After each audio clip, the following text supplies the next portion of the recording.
Hello everyone, welcome to my YouTube channel.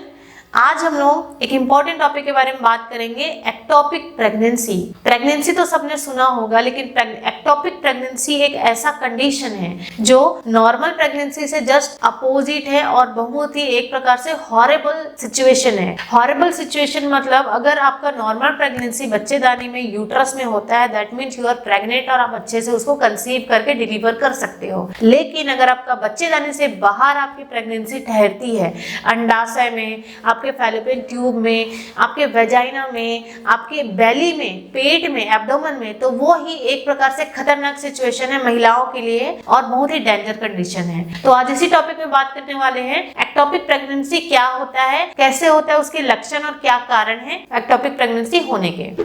शुरुआत करते हैं आज के टॉपिक से। एक्टोपिक प्रेगनेंसी, नॉर्मल प्रेगनेंसी आपके बच्चेदानी में होती है, आपके यूट्रस में होती है, लेकिन एक्टोपिक प्रेगनेंसी एक ऐसा कंडीशन है वो आपके फैलोपियन ट्यूब में एग अटैच हो जाता है, आपके ओवरीज में एग अटैच हो जाता है, आपके वेजाइना में एग अटैच हो जाता है, आपके बेली में, एब्डोमिनल कैविटीज में आपके एग अटैच हो जाते हैं और वहीं पे प्रेगनेंसी होना स्टार्ट हो जाता है, फर्टिलाइजेशन होना स्टार्ट हो जाता है और एग वहां ग्रो होना स्टार्ट हो जाता है। ये एक ऐसी सिचुएशन है जो आपकी प्रेगनेंसी पूरी कंसीव नहीं कर सकते आप, क्योंकि वहां पे अगर आपका एग ग्रो होना स्टार्ट हो गया, क्योंकि वहां पे तो अच्छे से बच्चे को सप्लाई मिलेगा ही नहीं, न्यूट्रिशन थिंग्स वहां बच्चे तक जाएगा ही नहीं, क्योंकि वो एक ऐसा आउटसाइड ऑफ द यूट्रस कहला जाता है। आउटसाइड ऑफ द यूट्रस होने की वजह से वहां प्रॉपर ब्लड सप्लाई नहीं हो पाएगा, बच्चे को न्यूट्रिशन नहीं मिल पाएगा, बच्चा ग्रो नहीं हो पाएगा।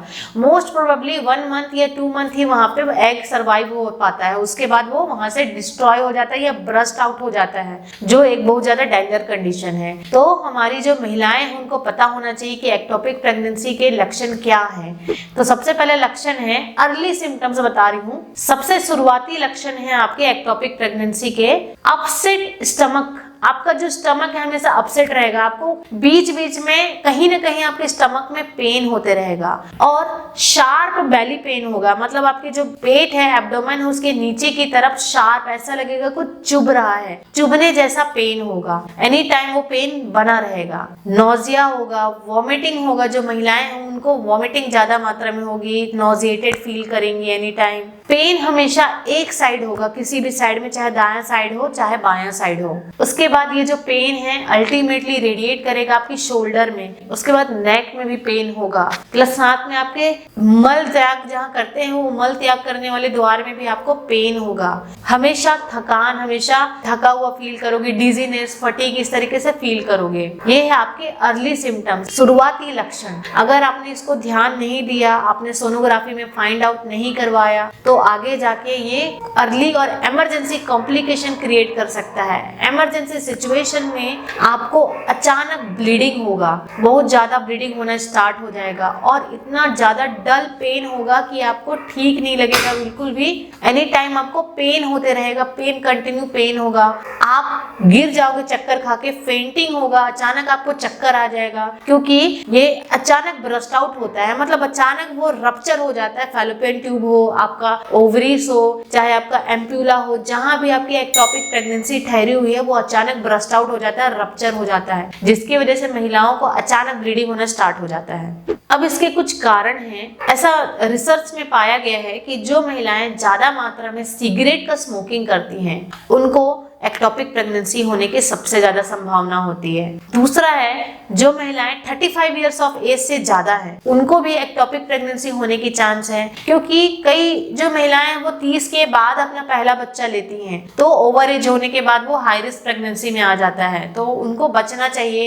एटलीस्ट 30 प्लस से पहले ही आपको मैरिज करके जल्दी से जल्दी फर्स्ट बेबी कंज्यूम कर ही लेना चाहिए। जो महिलाएं जिनको सेक्सुअली ट्रांसमिटेड डिजीज है, जैसे कि गोनोरिया हो गया, क्लेमाइडिया हो गया और अदर HIV एड्स हो गया, इन सारी महिलाओं को भी ज्यादा चांसेस होता है एक्टोपिक प्रेगनेंसी होने का। और है, अगर कभी आपकी पेल्विक सर्जरी हुई है, आपकी जो कमर की हड्डी वहां पे सर्जरी हुई है, सर्जरी के बाद वहां स्कार पड़ गया है, तो वो भी आपको एक्टोपिक प्रेगनेंसी करवा सकता है।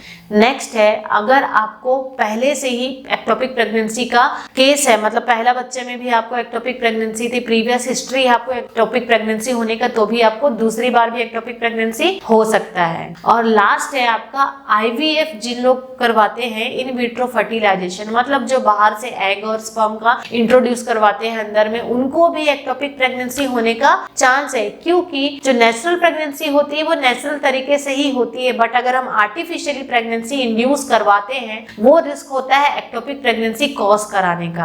तो ये थे सारे लक्षण जिसमें एक्टोपिक प्रेगनेंसी मतलब नॉर्मल प्रेगनेंसी से हट के जो प्रेगनेंसी बाहर होती है हमारे शरीर में कहीं पर भी बच्चेदानी के बाहर, उसको हम लोग एक्टोपिक प्रेगनेंसी बोलते हैं। और उसके आज हमने लक्षण देखे, कारण देखे, किस तरीके से होता है और कैसे होता है, और हम महिलाओं को सावधान रहना चाहिए, उसके लक्षण को जानना चाहिए कि ऐसे कैसे हो सकता है। इसका मेन इलाज आपको डायग्नोसिस में ही पता चलेगा, अल्ट्रासाउंड कराने के बाद ही पता चलेगा कि आपको नॉर्मल प्रेगनेंसी है या एक्टोपिक प्रेगनेंसी है। कई बार महिलाएं कंफ्यूज हो जाती हैं, तो आपको जल्दी से जल्दी जैसे भी लक्षण आप प्रेगनेंसी के दिखते हैं आपको तुरंत अपने गायनेकोलॉजिस्ट से कंसल्ट करना चाहिए और डिटेल में आपका पूरा टेस्ट करवाना चाहिए। Thank you so much for watching my this video.